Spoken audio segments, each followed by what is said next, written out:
So there's a few things going on here. The first is like a lot of these terms, unfortunately, have become very denigrated, like coaching, like consulting, even copywriting or design. Like they don't mean anything to anyone anymore.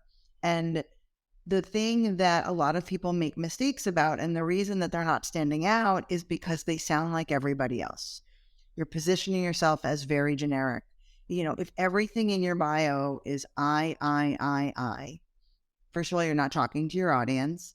But secondly, people use these terms like seasoned, veteran, experienced, thought leader, all of these things that I joke are just these filler words that don't do anything to separate you from the pack.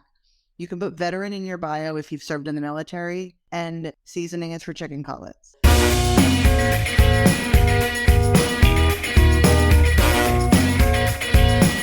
Welcome to Life After Corporate, your ultimate guide for making the leap from corporate leader to entrepreneur. I'm Deb Boulanger, entrepreneur, executive leader, and founder of the Launch Lab for Women Entrepreneurs. This is your time to break through the glass ceiling once and for all and get your ticket to the C-suite. Come back each week to get the leading strategies, advice, and tools that will give you the skills and confidence you need to replace your corporate paycheck. Are you ready? Let's go. Welcome back to another episode of Life After Corporate, my friends. And if you're new to our show, welcome home. This is where we give you the best advice, the best strategies, the best tools, and the leading edge experts in how to establish yourself as a leader in your field. And today I am thrilled to introduce you to Danielle Hughes.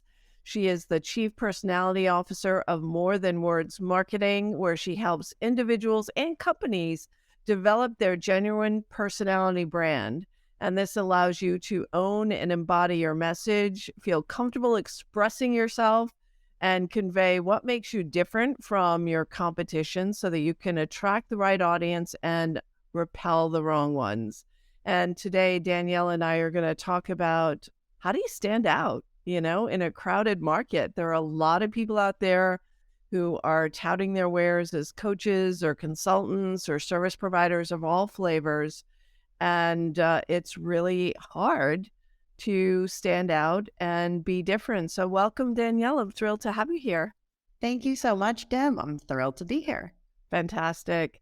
So let's dive right in. The first question we usually ask is, what is your life after corporate story? I know you had a corporate position at one point in time. What made you leave? And how long ago was that? Well, so like many people, I left corporate not out of my own volition. I was summarily fired. And it was 2009, so 14 years ago. I had a long corporate career in television marketing. I worked for ABC, I worked for Oxygen, I worked for Discovery Channel.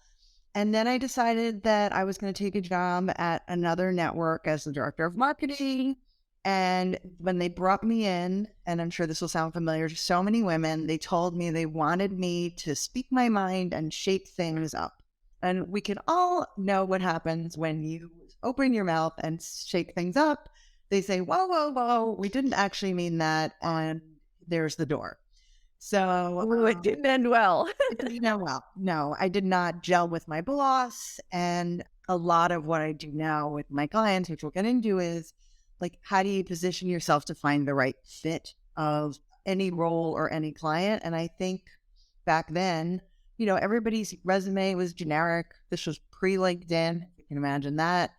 And I didn't probably interview in the way that set myself up to find the right environment, and it just wasn't a good fit. So I was an accidental entrepreneur, and my journey quickly went from being a freelance copywriter, because that was my discipline, into being very fortunate to have referrals, and I had work from previous colleagues, until one day I didn't.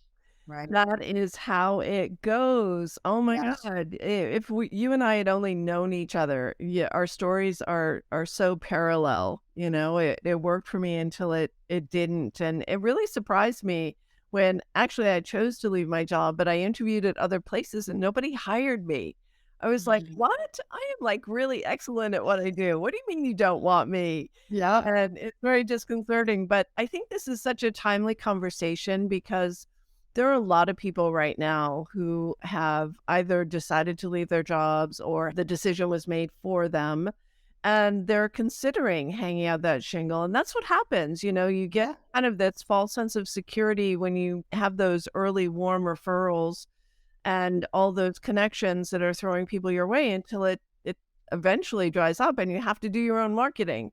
So let's talk about, starting with the transition from corporate and, how do you position yourself as a go-to expert, whether you are looking for a job or whether you're looking for clients to work with as freelance? Sure. Yeah. It's so funny because I think you hit the nail on the head with the marketing piece. I think, a lot of us leave when we take for granted that we have these networks, and we do. And they're not to be diminished. And, I always say the women network is strong. We all want to help each other. But I wasn't networking. I wasn't marketing. I was just sitting back and letting things come to me. And there's zero control in that. I did not take control of my own career. I had no idea who I even wanted to work with. I just knew that I wanted to work. And so the focus now is, yes, you want to stand out as an expert, but you also need to define who you are and what it's going to be like to work with you. Because the thing that's going to create return clients and customers is personality fit, is comfort with these people. Yes, people will come back to you because you're an expert in what you do, but they want to enjoy working with you and they want to establish that relationship and that rapport.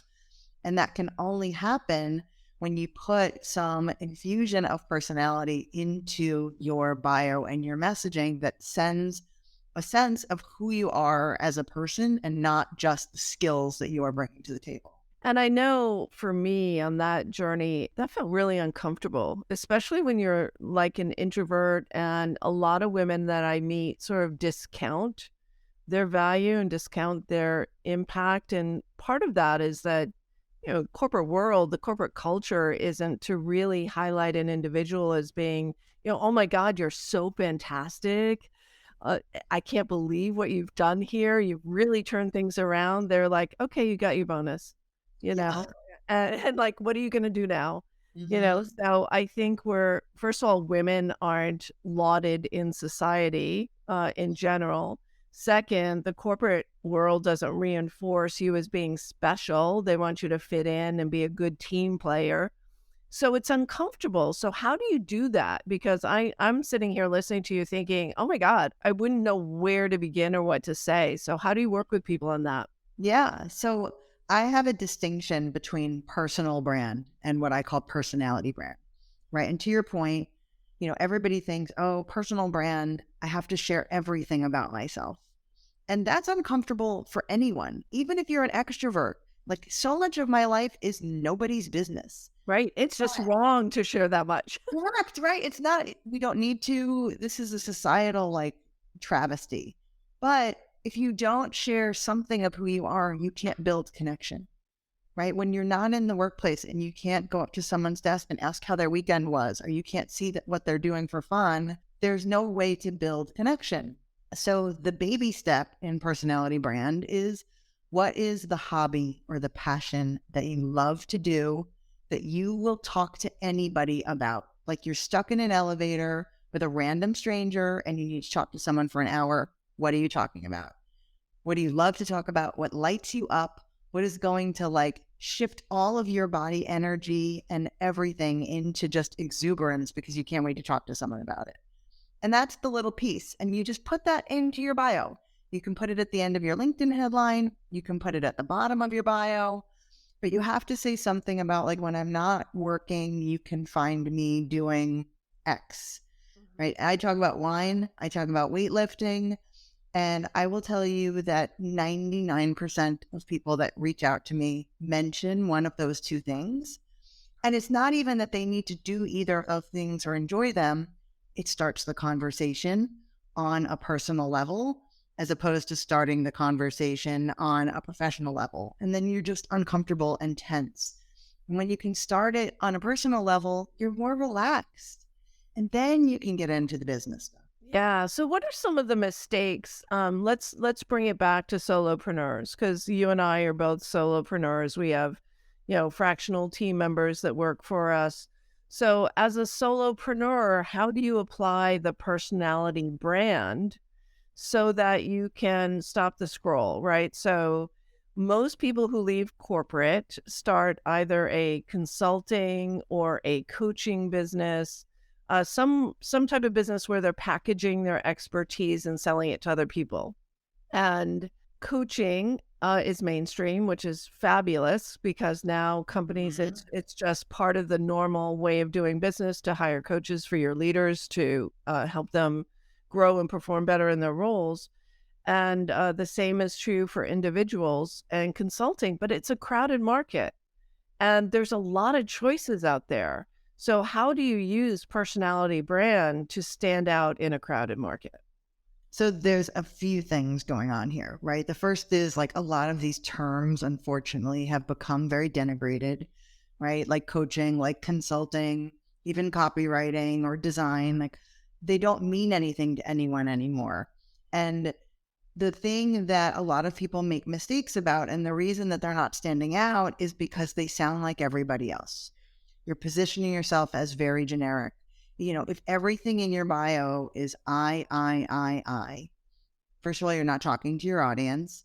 But secondly, people use these terms like seasoned, veteran, experienced, thought leader, all of these things that I joke are just these filler words that don't do anything to separate you from the pack.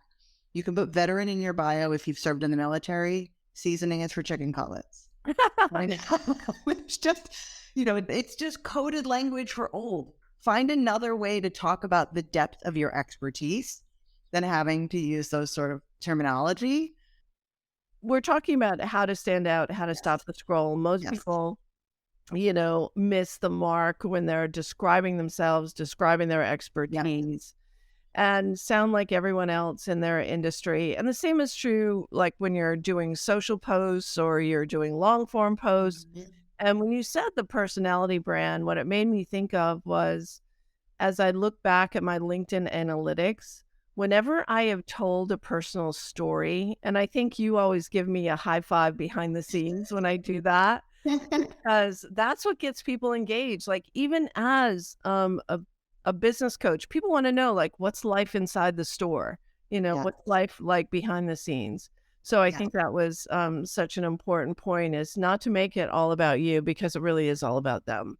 But it is about you, but it's in service of them. So when you are being vulnerable and you're sharing something about behind the scenes or how the sausage is made, you are showing something that people can relate to, that then makes them think, oh, she is like me and I want to find out more. So that little bit of vulnerability, and again, this is, you got to baby step into this. Nobody's saying dive right in and just open up your heart and spill it, but we have to show relatability.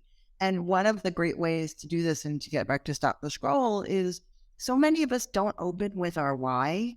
And I don't mean your why as in like some grand purpose of how you're going to save the world, but why are you doing what you're doing?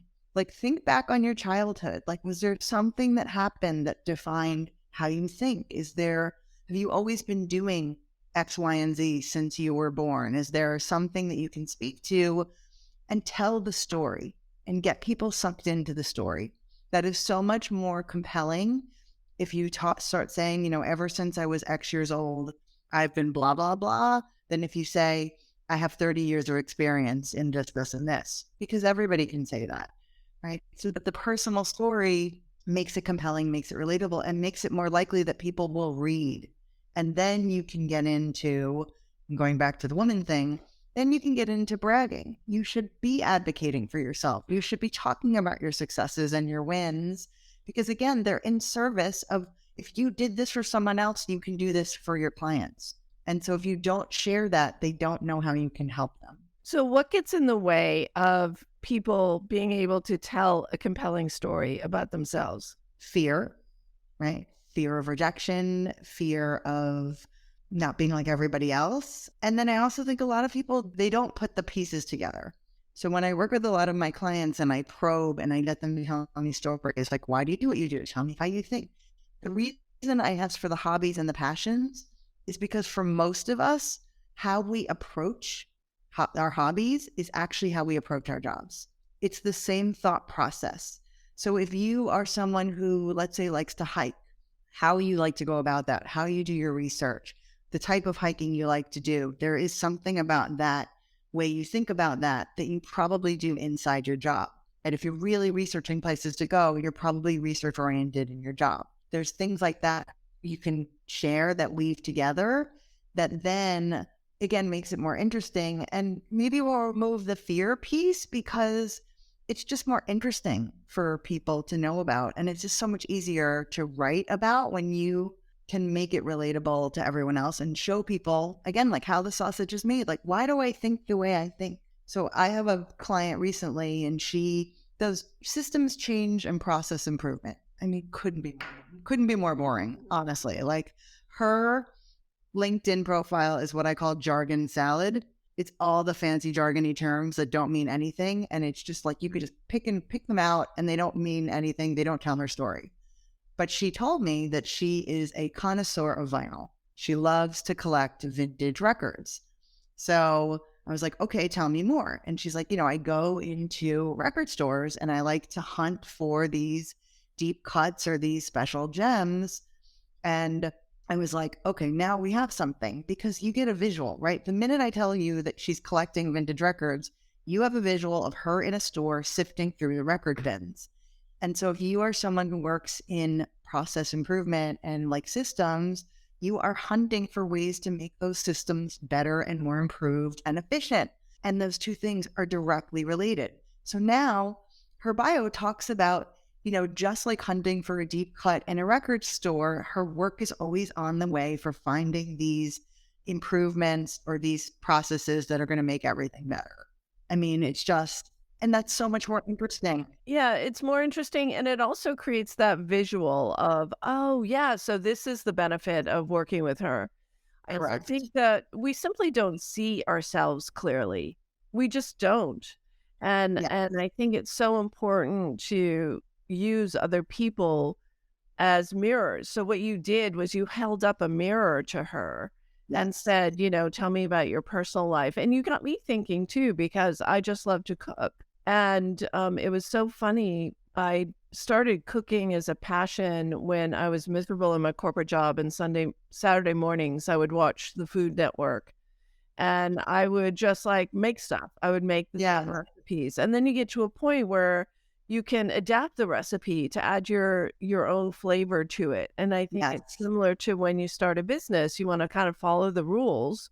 And then, of course, to stand out, you need to be different. Yes, you need to dabble. You need to play around. You need to see what flavors go together, right? Some things, like in a recipe, it's going to ruin the recipe. And then there's that one thing that you're going to do that's going to transform it and make it the most amazing thing. Right. And being nimble and have substitutions on hand, because I make complicated recipes. I don't always have all the ingredients. That's so fascinating. And now I have two questions for you. The first one is, how does that apply to you? Like, what's your personality brand? What makes you different from all the other people who are branding experts or copywriting experts out there? I mean, I think my personality brand is I get to help people to be more themselves.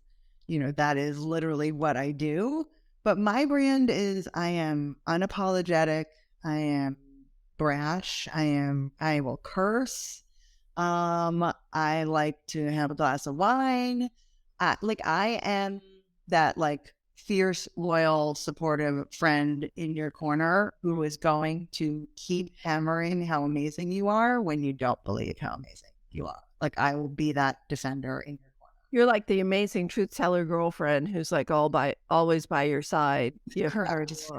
And I'm going to say things, but I'm also going to say things you probably don't want to hear, but that's just okay, right? And the beauty of all of this is I don't need to be for everyone. I don't want everyone to like me. I don't want people to dislike me, but you either completely respond to my message or you don't. Like to me, it's a hell yes or it's a no. There's no in between. And 90% of the people that come to have a conversation with me are, oh my God, I love everything you say. I love your profile. I love this. You are my person. Like it's already decided because I'm so myself. Right. And that's what we're looking for. And that helps you avoid those conversations, and it's happened to me a couple of times in my career where, you're pouring your heart and soul into someone who's a new connection, you're exploring working together. And at the end of the conversation, they say, well, this is really good. I have two other coaches that I'm going to talk to. And so I'll get back to you. And so what you just said kind of obliterates that entire Yeah. conversation is like, you are my person, because I want people who are hell yes or hell no. Let's not waste our time if you're not resonating with how I approach things or what I have to say. Agreed. I think that this was really good, but is like the killer. But also like that's freeing you up now. They're not for you, right? And so let them go look for someone else. They may come back, right? But it also allows someone to reflect and say, okay, why didn't that go a hell yes? Like, did I hold something back? Did I not connect? Or are we just not a fit and we're not aligned in the way that we want to go about things? Because at the end of the day, yes, it's a personality fit, but they also have to align with how you do your job and what your process is and what you're going to deliver for them.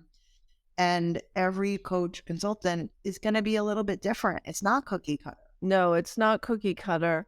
So one of the things that everybody is talking about these days, like ChatGPT and AI and using these tools to write your blogs, and I know you write blogs for people as well. And it creeps me out for a couple of reasons. One is that, these chatbots are pulling available information off the internet, right? And I'm worried about IP infringement. I'm worrying about, a lot of generic content out there. I like to invent terms like return on advantage and trademark them because, that's something that I stand behind. That's something I believe in. That's how I stand out. And you can't really do that if you're using those kind of tools. Yet they are helpful in some ways. So what's your take on using AI to write your profile or create a blog or create? Yes. I mean, definitely do not use AI to write your profile. I think it can be helpful. Like I play around with it if I'm doing a talk and I want to play around with some subheads for the talk. I do find that sometimes it's really good for that. And I'll never take anything literally, but sometimes it'll stimulate another idea and say, oh, like, oh, there's a word that actually I really want to use. I think it's great for an outline. If you tell it, I want to write a blog post on this topic, can you maybe give me some sections or what are some things I should talk about? But at the end of the day, if you are using it, solely and not putting your own spin on it, it's going to sound exactly like what somebody else is going to put out there. And that's not thought leadership, that's thought followship. Right. And so if you want to be Ooh, I like that.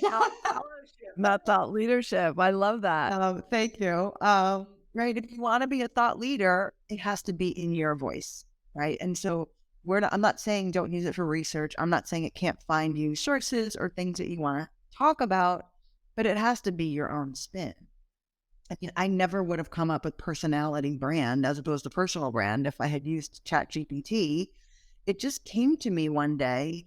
And then I started writing more and more about it and people started resonating with it. And like that, the initial newsletter post that I wrote, I didn't know it was going to become my whole company. I just thought it was a throwaway idea. And so if I hadn't invested the time to think through this and other people hadn't responded, who knows what I would have done. But I think AI is fine for efficiency and for some fun and for some side help, but it cannot be 100% of everything that you do. Otherwise, you will not stand out at all. You'll have no unique voice. Yeah. And I think, I'm a huge fan of what Kelly Roach calls conviction marketing, right? So anyone can write a how-to post, anyone can write a happy post or something inspirational quotes and all of that.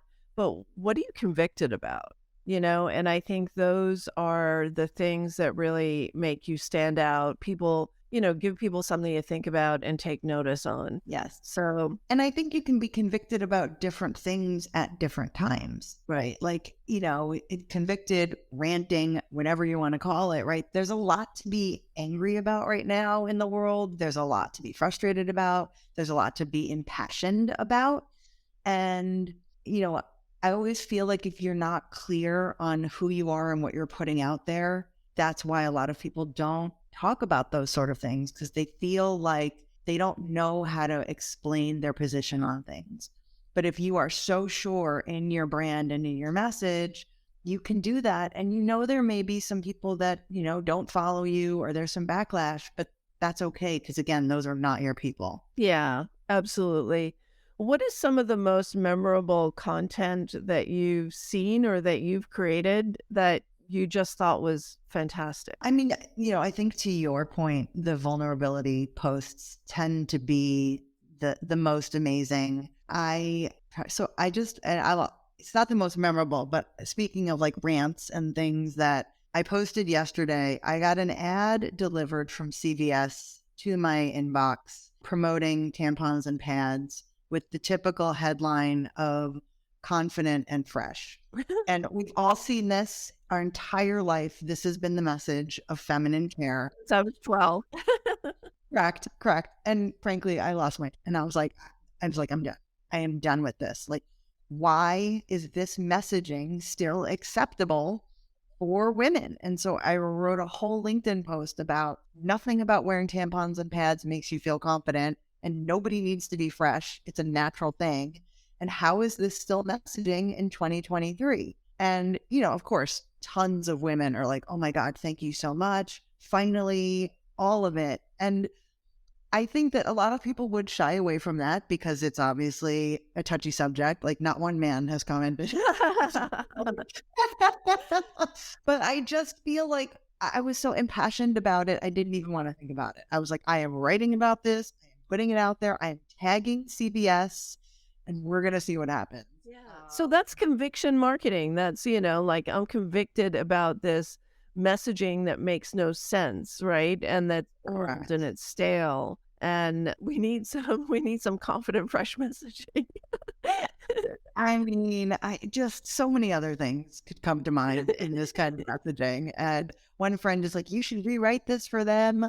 I was like, I'm going to give them free anything. I'm like, they want to hire me to rewrite this ad, they can do that. But yeah, so I think things like that, anything that just speaks to a struggle or just something universal that we are just fed up with, are the things that I always get most excited about. Yeah. I mean, I'm so fed up with women undercharging for their services.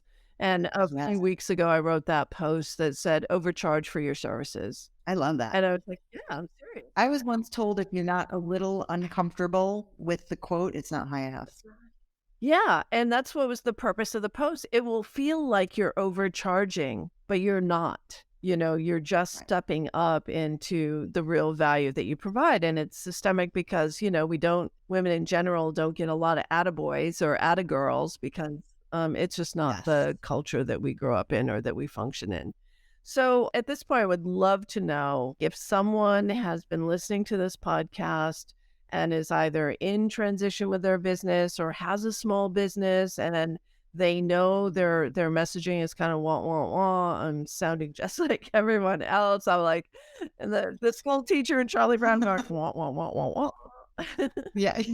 And you want something that is more spot on and resonates and attracts those ideal people, repels the wrong ones. How do they get started with you? So they can reach out to me at, morethanwordscopy.com is my website. I have a newsletter that goes out every other week. And I promise you will never get any newsletter that says 5 ways or 3 things or anything like that. It is not a traditional marketing newsletter. I work with individuals. I do personality branding packages. I have done with you content sessions where we get on a Zoom for an hour or 90 minutes and I do most of the work, but I get to ask you questions and we can bang out your content. Those are the 2 best ways. And then I also have a new product that's actually coming out. I think it'll be out by the time this podcast airs. I'm doing my first tri-laboration. So loving to make up words like you, Deb. I'm joining forces with Elise Benin from Marketing Mentor and Lisa Mullis from Paraphrase Communications. And we have created a Profit from Your Personality digital bundle, which is essentially 3 of our digital products.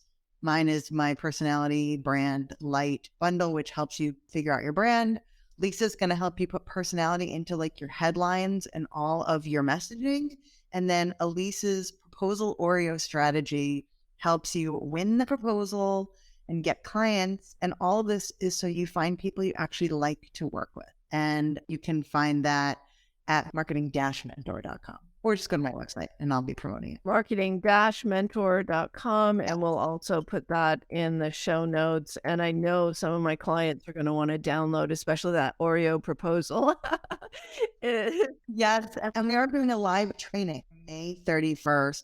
Join a live training, and we're actually going to walk through all of the components of it in real time, which I think will be awesome for people. So it's not just another digital thing that you buy and use. We're going to actually show you how to put it into practice. Thank you so much, Danielle. Thank you for sharing your wisdom with our listeners here today. My friends, you need to stand out. You need to stop the scrolling. You need to infuse some personality into your brand. And Danielle is your woman. She is a close colleague of mine. We both hang out in New York City. So she is a trusted colleague and someone I admire and respect. So thank you so much, Danielle, for being here. Thank you. So fun. So fun. So fun. And that's it for now, my friends. We will see you next time on Life After Corporate.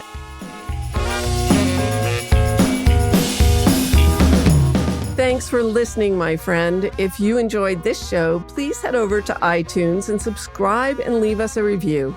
And be sure to hop over to the Life After Corporate Facebook group and join other growing entrepreneurs to get weekly tips on how to create more money and meaning doing work you love.